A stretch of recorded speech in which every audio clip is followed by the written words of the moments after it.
அல்லாஹ்வுடைய தூதர் ஸல்லல்லாஹு அலைஹி வஸல்லம் ஒரு செய்தியை சொன்னார்கள். எந்த ஒரு முஸ்லிமை அல்லாஹ் சோதித்தாலும் அவர் சொல்லட்டும் அல்லாஹ் கூறிய வார்த்தையை, இன்னா லில்லாஹி வ இன்னா இலைஹி ராஜிஊன் என்று கூறிவிட்டு ஒரு துஆவை ஓதட்டும்.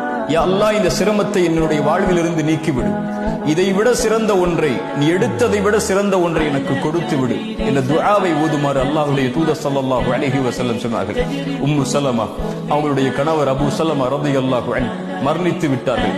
உம்மு சலமா அவர்கள் சொன்னார்கள், அபூ சலமாவை அல்லாஹ் எடுத்து விட்டார், அபூ சலமாவை விட சிறந்தவரையா அல்லாஹ் எனக்கு கொடுக்க போகிறான் இந்த துஆவின் அடிப்படையில் என்று கேட்டார்கள்.